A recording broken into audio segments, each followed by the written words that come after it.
Hallelujah. प्रभु यीशु मसीह में सभी को जय मसीह की।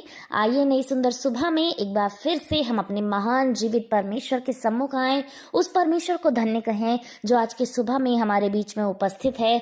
उस खुदा की महिमा करें जो खुदा हमारा परमेश्वर हमें जीवित रखता है, हमें संभाल कर रखता है। वो मृत्यु को हमारे पास नहीं आने देता और उस खुदा ने हमें मृत्यु के लिए नहीं बनाया है, हमें जीवन ही देने के लिए बनाया है।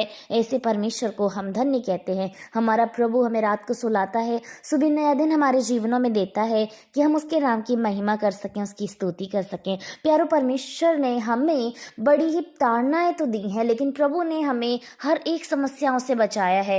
प्रभु ने इस संसार में शैतान से हमारी रक्षा की है, हिफाजत की है और परमेश्वर वचन के द्वारा प्रतिदिन हमें काटते हैं, छाटते हैं, लेकिन मृत्यु से बचाते हैं। सो परमेश्वर का वचन जैसा कि कहता भी है भजन संहिता 118 की 17 और 18 आयत में, जहां दाऊद इस प्रकार लिखते हैं, मैं ना मरूंगा वरन जीवित रहूंगा और परमेश्वर के कामों का वर्णन करता रहूंगा। परमेश्वर ने मेरी बड़ी ताड़ना तो की है, परंतु मुझे मृत्यु के वश में नहीं किया। आमीन। प्रभु को धन्यवाद करते हैं सुंदर वचन के लिए। परमेश्वर का वचन कहता है कि मैं ना मरूंगा, मैं जीवित रहूंगा और परमेश्वर के कामों का वर्णन करता रहूंगा। दाऊद ने इस प्रकार से लिखा है कि मैं नहीं मरूंगा, मैं जीवित रहूंगा। तो ये क्यों कह रहे हैं कि हम अपनी जुबान से जिस बात का अंगीकार करते हैं ना, जो कहते हैं ना, प्रभु हमारे जीवन में वैसा ही करता रहता है। हम कहते हैं हम बहुत दुखी हैं, हम बहुत परेशान हैं, बीमार है, यहाँ पे दर्द है, तो हमारे जीवन में वैसी चीजें लगी भी रहती हैं। लेकिन जब हम कहते हैं मैं बिल्कुल स्वस्थ हूँ, मैं बिल्कुल ठीक हूँ, मैं योद्धा हूँ, मैं तैयार हूँ, मैं बलवंत हूँ, तो हम वैसे रहते हैं। तो दाऊद कह रहे हैं कि मैं नहीं मरूंगा और परमेश्वर के कामों का वर्णन करता रहूंगा। जब हम ऐसा कहते रहेंगे ना, तो सच में हमारी आयु बढ़ेगी, हमारी आयु लंबी होगी, क्योंकि परमेश्वर हम इस्तेमाल करेंगे। जब हम कहेंगे प्रभु मुझे तेरे कामों का वर्णन करना है, प्रभु मैं नहीं मरूंगा, मैं तेरे लिए तेरी भेड़ों को तेरे पास लेकर आऊंगा, मैं तेरे लिए सुसमाचार फैलाऊंगा परमेश्वर, तो निश्चय हमारा खुदा में मृत्यु के जाल से बचा लेता है। और दाऊद कहते हैं परमेश्वर ने मेरी बड़ी ताड़ना तो की है, परंतु मुझे मृत्यु के वश में नहीं किया। हालेलुया। आज हम मृत्यु के वश में नहीं है, आज मृत्यु हमारे ऊपर प्रबल नहीं है, क्योंकि यीशु मसीह ने उस मृत्यु को अपने पैरों तले रौंद दिया है। यीशु मसीह ने मृत्यु पर अपना जय पाया है। जैसा कि वचन कहता है, मृत्यु तेरी जय कहाँ रही। तो हमारा प्रभु महान है, हमारे परमेश्वर ने मृत्यु पर जय पाई है, और जब हमारे खुदा ने जय पाई है तो निश्चय उसने हमें मृत्यु के मुंह में से निकाल लिया है। वो हमें मृत्यु में पड़ने नहीं देगा, वो हमें मृत्यु के वश में नहीं होने देगा। क्यों? क्योंकि हमारा प्रभु जीवित है और वो चाहता है कि हम भी जीवित रहें। तो निश्चय प्रभु के वचन के अनुसार, जैसा खुदा का वचन कहता है कि परमेश्वर ने हमें मृत्यु के वश में पड़ने नहीं दिया, तो नहीं दिया। हमें इस बात को क्लेम करना है कि हम मृत्यु के वश में नहीं हैं। मृत्यु के वश में किस तरीके से रहते हैं? क्या ये कि हम हमेशा अमर रहेंगे, हम कभी नहीं मरेंगे, 100 साल 200 साल तक हम जीवित रहेंगे? मृत्यु आत्मिक मृत्यु होती है प्यारो, हम आत्मिक रीति से नहीं मरेंगे। हम जब इस संसार में स्थिर हैं, प्रभु ने हमें संसार में रखा है, तो हम जब दुनिया में अपनी नजरों को पसार कर देखते हैं तो हमें दिखता है कि कितने ही लोग ऐसे हैं जो वचन को पढ़ते हैं, सुनते हैं, समझने की कोशिश करते हैं, लेकिन वचन उनके अंदर काम नहीं करता। वचन वो बीज के समान है जो यीशु मसीह ने उदाहरण में दिया कि कुछ मार्ग के किनारे गिरा और कुछ रास्ते पर गिरा, कुछ झाड़ियों में गिरा, कुछ अच्छी भूमि पर गिरा।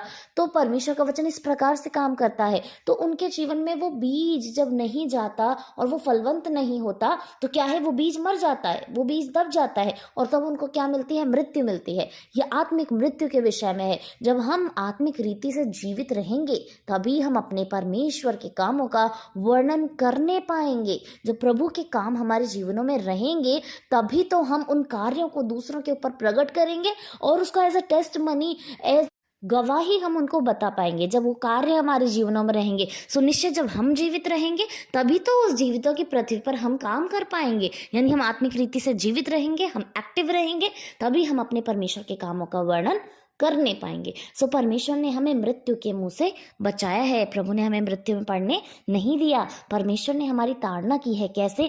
जब हम इस संसार में रहते हैं तो हम वचन के अनुसार कभी कभी नहीं चलते। हम जैसे ही वचन से भटकते हैं, प्रभु हमें तुरंत ताड़ना देता है और हमें सीधे मार्ग पर ले आता है। जैसे जैसे ही हम अपनी बुद्धि पर काम करना शुरू कर देंगे, अपनी बुद्धि के अनुसार चलना शुरू कर देंगे, अपना भरोसा बुद्धि पर या मनुष्य पर लगाना शुरू कर देंगे, वैसे ही प्रभु का वचन क्या कह देगा, श्रापित है वो मनुष्य जो मनुष्यों पर भरोसा रखता है। तो हम अपने प्रभु के वचन के अनुसार जैसे ही देखते हैं अपने जीवन में, और जैसे ही हम फील करते हैं उन कामों को कि हमने प्रभु के से वचन से हटकर काम किया और हमें उसका रिजल्ट तुरंत दिख गया, हम तुरंत अपने प्रभु के पास चले आते हैं। तो परमेश्वर वचन के द्वारा हमें ताड़ना देते हैं। जैसे कि उसका वचन कहता है कि परमेश्वर के लाठी और सोटे से हमें शांति मिलती है। तो वो लाठी और सोटा जब हम पे पड़ता है तो हमें शांति कैसे मिलती है कि हमें वो जीवन मिलता है, हमें वो सही रास्ता मिलता है, हमें सत्य मिलता है, हमें पवित्रता मिलती है, हमें धार्मिकता मिलती है। तो वैसे जब परमेश्वर ने हमारी ताड़ना की है, यानी इस संसार की तमाम अच्छी भली बातें जो हम देखते हैं, उन्हें हमें अच्छा लगता है देखने में, प्रभु जब हमें उसमें से निकाल कर अलग करते हैं तो कई बार हमें लगता है मेरे साथ अच्छा नहीं हो रहा है, मेरे साथ ऐसा हो रहा है, मैं भी ये करना चाहता हूँ चाहती हूँ, लेकिन प्रभु हमें ताड़ना के साथ अपनी सही हिस्से में, सही जगह में बना कर रखा है। हमारा एक अच्छा उम्दा दायरा प्रभु ने बना कर रखा है कि यद्यपि हम दायरे के बाहर जाएंगे तो शैतान हमें अपना अहेर बना लेगा। तो प्रभु परमेश्वर हमारी ताड़ना करते हैं, जैसे माता पिता अपने बच्चों की ताड़ना करते हैं और वो उसे डांटते भी हैं कि उनके साथ मत रहो, या ऐसे काम मत करो, या झूठ मत बोलो, या ये तुमने गलत काम किया। एक दो बार प्यार करने के बाद जब वो बच्चा नहीं मानता तो जाहिर सी बात है उनको डांटते हैं। लेकिन प्रभु ने भी हमें उसी रीति से अपने वचन के द्वारा काटा छाटा और हमारी ताड़ना करी। लेकिन प्रभु को धन्यवाद कि उसने हमें मृत्यु में पड़ने नहीं दिया। आज जो हम आत्मिक रीति से जीवित हैं, अपने प्रभु के सम्मुख जीवित हैं। हम जीवित मतलब ये शरीर में सिर्फ सांस होना ही नहीं, ये हाथ पैरों का काम करना ही नहीं, मुंह से बोलना ही नहीं, या सांस लेना ही नहीं। हमारे प्रभु के सम्मुख आज हम अगर जीवित हैं तो वो आत्मिकता के साथ कि हम प्रभु के विश्वास में बढ़ते जा रहे हैं, हमारा भरोसा हमारे परमेश्वर पे है, वो हम जीवित हैं। और जिस दिन ये भरोसा हट गया उस दिन हम शारीरिक रीति से बेशक जीवित रहे लेकिन आत्मिक रीति से मर जाएंगे। तो हम प्रभु को धन्यवाद कहते हैं क्योंकि दाऊद कहते हैं मैं नहीं मरूंगा, मैं जीवित रहूंगा। हम जीवित रहेंगे, आत्मिक रीति से जीवित रहेंगे अपने जीवन के उस अंतिम दिन तक, जब हमारी आखिरी सांसें चल रही होंगी, उस समय पे भी हम पूरी रीति से जीवित रहेंगे कि हम अपने परमेश्वर के कामों का वर्णन कर सके। हमारा परमेश्वर इतना महान है और खुदा का वचन कहता है कि हम मृत्यु के वश में नहीं हैं। तो आप इस बात को क्लेम करें, धन्यवाद करें उस खुदा का कि हम मृत्यु के वश में नहीं हैं। आज हम जीवित हैं और हम कभी नहीं मरेंगे, हम ऐसा विश्वास करते हैं। अपने परमेश्वर के सम्मुख हम धन्यवाद करते हैं कि खुदा ने ऐसे उम्दा वचन से हमें भरा। आइए हम सभी लोग प्रार्थना करें। धन्यवाद धन्यवाद धन्यवाद स्वर्गीय आसमानी प्रभु, राजाओं के राजा, सेनाओं के यहोवा परमेश्वर, आपकी महिमा हो, आपकी इबादत हो परमेश्वर। आपको धन्य कहते हैं खुदा, सारी बातों के लिए प्रभु आपको धन्यवाद करते हैं। सारी महिमा के योग्य प्रभु आप हैं, सारे आदर के योग्य खुदा आप हैं। आप पराक्रमी परमेश्वर हैं पिता, आपकी बड़ाई करते हैं। धन्यवाद प्रभु आज की सुबह के लिए, धन्य कहते हैं प्रभु आज के सुंदर वचन के लिए प्रभु जी की। दाऊद लिखते हैं प्रभु जी मैं नहीं मरूंगा प्रभु, मैं जीवित रहूंगा और परमेश्वर के कामों का वर्णन करता रहूंगा। खुदा धन्यवाद परमेश्वर, धन्य है आप प्रभु कि आपने हमें जीवित रखा है। शारीरिक रीति से भी आपने हमें जीवित रखा है प्रभु, आत्मिक रीति से भी आपने हमें जीवित रखा है हमारे महान प्रभु। इस जीवन के लिए हम आपको धन्य कहते हैं परमेश्वर। ये जीवन किसकी ओर से है प्रभु? सिर्फ आपकी ओर से प्रभु। इस शरीर को बनाने वाले भी सिर्फ आप हैं प्रभु, क्योंकि आपका वचन कहता है माता के गर्भ में रचने से पहले ही मैंने तुझ पर चित्त लगाया है पिता। हमारे शरीर की रचना होने से पहले आपने हम पर चित्त लगाया है और आपका वचन कहता है मैंने तुझे नाम लेकर बुलाया है पिता। हमारे नाम रखने से पहले ही आपने हमारा नाम लेकर हमें बुला लिया है प्रभु। हम आपको धन्य कहते हैं। ये शारीरिक ये आत्मिक जीवन आपका है परमेश्वर। हम आपको धन्य कहते हैं कि आपने हमें जीवितों की पृथ्वी पर जीवित रखा है कि हम उस जीवित परमेश्वर की महिमा कर सकें पिता।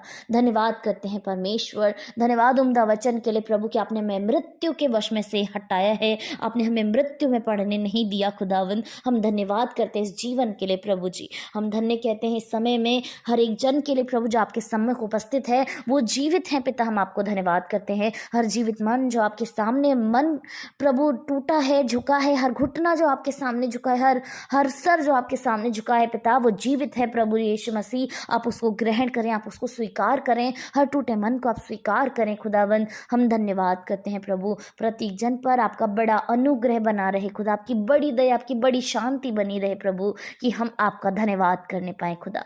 धन्यवाद करते हैं प्रभु, आप हर एक जन को संभालें खुदा। आज के पूरे दिन में आप सभी के साथ हों, सारे कार्यों में आप सहायता करें, मदद करें प्रभु।